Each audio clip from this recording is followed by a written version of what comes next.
l'humanité progresse et de nouvelles découvertes remodèlent notre compréhension du passé. Et de temps en temps, des histoires considérées comme des légendes se révèlent plus véridiques qu'on aurait pu l'imaginer.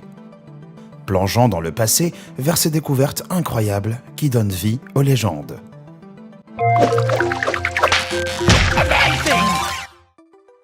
Numéro 10. Des historiens préhistoriques. En 1994, la grotte Chauvet a été découverte dans le sud de la France. Des centaines de dessins anciens recouvrent ses murs intérieurs avec des images de lions, rhinocéros, cerfs et même de mammouths laineux. Mais un dessin particulier a un aspect spécial. Sur le dessin, un cerf apparaît entouré d'éclats de lumière. Mais l'analyse couche par couche a montré que ces éclats pouvaient faire partie d'un ancien dessin. L'image originale en dessous est encore plus importante, comme elle semble représenter un volcan en explosion. Cette scène légendaire aurait été vue de génération en génération avant d'être couverte par le cerf et devait être accompagnée d'histoires épiques sur les dieux responsables de cette destruction. Mais cette légende préhistorique a été confirmée comme véritable en 2016. La datation au carbone a révélé que le dessin a été créé il y a environ 35 000 ans. D'après les géologues, à cette époque, il y avait un volcan actif à seulement 32 km au nord-ouest de la grotte Chauvet. Et à une date vraiment proche de la création du dessin, ce volcan a fait éruption, projetant des torrents de lave et de cendres dans les airs. Cette proximité indéniable entre le dessin caché et l'éruption volcanique à proximité a conduit les chercheurs à croire que la peinture documente avec quasi-certitude une éruption de ce type. Ça veut dire que le dessin Chauvet n'est pas juste une des toutes premières œuvres d'art de l'humanité. C'est aussi un des premiers morceaux de l'histoire de l'humanité. Numéro 9. La mauvaise coupe de Pelé. Dans la culture hawaïenne traditionnelle, il est dit que les volcans sont contrôlés par Pelé, la déesse du feu, de la foudre, du vent, de la danse et bien sûr des volcans. Les légendes hawaïennes racontent que Pelé vit dans le cratère du volcan Kilauea et cause des éruptions volcaniques. Au lendemain de ces explosions, on dit que des preuves de sa présence peuvent être trouvées dans les zones environnantes, sous la forme de ce truc, ses cheveux. Mais plus les géologues comprennent mieux les volcans et leur magma, plus la légende s'avère étonnamment précise. Les cheveux de Pelé sont souvent déposés sur les rochers et les arbres après des éruptions. Ce matériau étrange est en fait formé par l'étirement du verre basaltique fondu à partir de lave. Et quand la matière volcanique est projetée vers l'extérieur, une partie se solidifie sous la forme de ces masses. Imaginez tomber sur ce truc sans connaissance scientifique ou géologique. Et est-ce qu'on peut vraiment blâmer les anciens Hawaïens qui ont découvert ce truc après de violentes éruptions, pour avoir cru que c'était le cheveu de l'être qui dévastait leur terre? Numéro 8. Le tsunami divin. Mahabalipuram est une ville ancienne dans le sud de l'Inde. Entre le 3e et le 9e siècle, les pièces maîtresses de Mahabalipuram étaient ces 7 beaux temples. Mais selon la légende, la beauté de Mahabalipuram a rendu Indra, la divinité de la pluie et des tempêtes, jalouse. Dans sa jalousie, Indra a submergé la ville sous la mer dans une grande tempête. Et pendant des siècles, un seul temple est resté au-dessus de l'eau, ce qui a amené les historiens à croire que les autres étaient soit inventés, soit perdus à jamais. Mais le tsunami dévastateur de 2004 a étendu le rivage de 490 mètres. Et ce qui a été révélé a donné vie aux légendes. Une longue rangée de gros rochers a émergé de l'eau. Mais ils n'avaient rien de naturel. Ils étaient artificiels. Ces structures étaient en fait les restes des temples perdus. Mais comment ces monuments ont été submergés reste incertain. Même si certains pensent que les temples ont été submergés par un tsunami en 952. Si c'est vrai, ça veut dire que les forces naturelles qui les ont submergés les ont révélés une fois de plus, des siècles plus tard. Numéro 7. L'explosion de 7000 ans.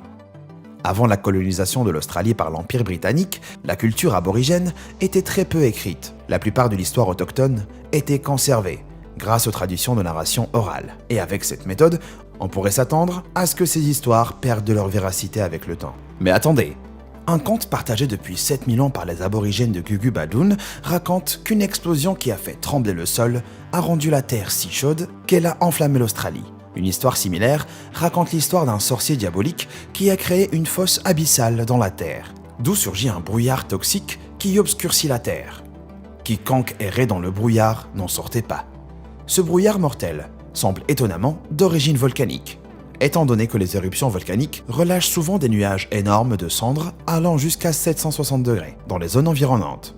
La fosse du sorcier fait penser un peu à la caldeira d'un volcan, et l'histoire d'une explosion infernale qui recouvre le sol de flammes ressemble bien à un volcan. Mais l'Australie n'a pas de volcan actif. Alors, comment tout ça pourrait être basé sur des faits? Des recherches récentes ont montré que l'Australie avait des volcans il n'y a pas si longtemps que ça. Et en examinant des échantillons de roches provenant de coulées de lave autour d'un site particulier, le cratère Kinrara, les chercheurs ont découvert qu'une éruption majeure avait eu lieu il y a 7000 ans, exactement à la même époque de l'histoire aborigène. Et l'éruption de Kinrara a bien laissé un grand cratère dans le sol avec beaucoup de cendres et de lave, expliquant le brouillard et le feu de l'histoire. C'est fou ça, ces légendes orales transmises sur 230 générations étaient bien vraies. Numéro 6, l'impression de couler. Aux îles Salomon, il existe une légende sur un homme appelé Rorai Menu, qui voulait se venger après que sa femme l'ait quitté pour un homme sur l'île voisine de Teonimanu.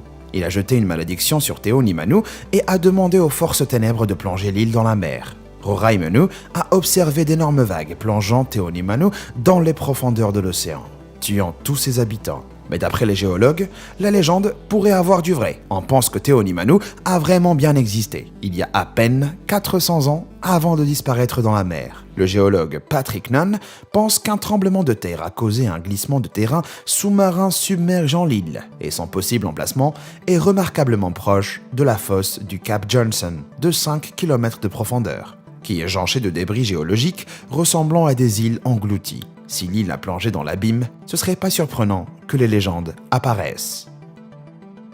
Numéro 5. Le parchemin de secret égyptien. La construction de la grande pyramide de Gizeh a toujours été entourée de mythes, dont plusieurs sur le transport des énormes blocs, de la pyramide de la Carrière au chantier de construction. C'était un exploit impressionnant, qui n'avait pas d'explication prouvée pendant des siècles, jusqu'à ce qu'une découverte en 2013 apporte enfin des réponses. Dans une grotte près de l'ancien port maritime de Wadi al-Jarf, à plus de 645 km de Gizeh, les archéologues ont trouvé des fragments d'un papyrus de 4600 ans. C'est le journal d'un ouvrier égyptien qui décrit comment les immenses blocs ont été transportés à Gizeh depuis la principale carrière de calcaire égyptienne de Toura.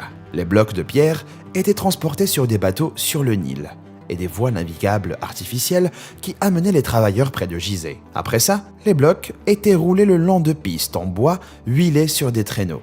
Et malheureusement pour les aliens, tous les mérites revient aux Égyptiens. Numéro 4. Le roi du parking. Quand vous pensez à la monarchie britannique, vous pensez sûrement au luxe et au glamour. Mais un parking à Leicester en Angleterre est devenu le lieu de repos du roi Richard III. Richard III a été tué à la bataille de Bosworth en 1485, à l'église Greyfriars de Leicester. Environ 50 ans plus tard, Henri VIII a ordonné la démolition de nombreux monastères, dont Greyfriars, et le corps de Richard III a été perdu. Le mystère légendaire de la dernière demeure de Richard a duré des siècles. Mais au début des années 2000, un collectif d'historiens a réalisé que le site de l'église était probablement enterré sous un parking. Ils ont commencé à collecter des fonds pour fouiller le site. Et en août 2012, ils ont découvert le squelette d'un jeune homme blessé au combat, correspondant aux blessures du roi. Quand une dent s'est avérée correspondre à l'ADN d'un descendant du roi, les théories des chercheurs ont été confirmées. L'affaire vieille de plusieurs siècles a finalement été classée. Et maintenant, on sait que ce bon vieux Richard a réalisé à quel point il est important d'arriver tôt pour avoir une bonne place de parking. Numéro 3. Le destin de l'Atlantide. En 360 avant Jésus-Christ, le philosophe grec Platon a raconté l'histoire de l'île de l'Atlantide. Il décrit une société presque parfaite, vivant dans une ville emmurée. Les Atlantes ont subi des tremblements de terre et inondations violentes, qui ont fini par faire disparaître leur île dans les profondeurs de la mer. Plusieurs historiens pensent que l'Atlantide est un lieu purement fictif. D'autres croient que l'Atlantide est une allégorie sur la montée et la chute de vraies civilisations anciennes, comme les Minoens. Mais la similitude entre l'histoire de l'Atlantide et les Minoens pourrait ne pas être qu'une métaphore. Des fouilles de l'île grecque de Saint-Orin dans les années 1960 ont révélé que bien avant la construction des villes actuelles, d'anciennes colonies de l'âge du bronze minoenne y avaient prospéré. Mais vers 1600 avant Jésus-Christ, une énorme éruption volcanique a anéanti les Minoens de Saint-Orin et dévasté les terres aux alentours. Santorin, construite sur un volcan semi-submergé, qui a fait éruption, n'avait aucune chance. Une éruption de cette ampleur aurait fait s'effondrer la Terre dans l'océan. Mais avant que ça n'arrive, l'île aurait bien pu correspondre aux descriptions de Platon d'une ville emmurée. S'il est encore difficile de savoir si l'Atlantide était réelle, la montée et la chute des Minoens de Santorin correspondent étrangement bien à la description de Platon. Numéro 2. Le vrai joueur de flûte. L'histoire du joueur de flûte de Hamelin est racontée aux enfants du monde entier. Mais l'histoire a des origines très sombres. Dans l'histoire actuelle, le joueur de flûte emmène une infestation de rats hors de la ville grâce à sa flûte magique. Quand les villageois refusent de le payer, il se venge en utilisant sa flûte pour attirer les enfants de la ville avec lui. Mais l'histoire repose étonnamment sur des faits, même si l'identité du joueur de flûte et ce qu'il a fait a été très débattue. Une inscription sous un vitrail qui existait autrefois à Hamelin raconte comment en 1284, un joueur de flûte colorée est venu à Hamelin et a emmené 130 enfants. Avec l'association des rats avec la peste noire, on a longtemps cru que les enfants mentionnés étaient des victimes de la peste, pour laquelle le joueur de flûte était une métaphore. Mais au cours des 2 dernières décennies, les historiens ont émis l'hypothèse que les enfants de Hamelin avaient peut-être été attirés hors de la ville dans le cadre d'une sinistre pratique médiévale. Des familles vendaient leurs enfants pour coloniser des terres vierges. Mais la théorie la plus étrange fait le lien entre le joueur de flûte et un phénomène bizarre que les historiens appellent la manie dansante. Au Moyen-Âge, des groupes de personnes ont été plusieurs fois pris par une envie incontrôlable de danser. Sans rire. C'était si fort que des groupes d'hommes, de femmes et d'enfants allaient de ville en ville, dansant jusqu'à la mort. On pense maintenant que cette forme de psychose de masse était causée par la consommation accidentelle d'un champignon psychoactif appelé ergot, qui infectait le blé utilisé pour faire du pain. Donc l'histoire pourrait parler d'une de ces horribles folies infectieuses.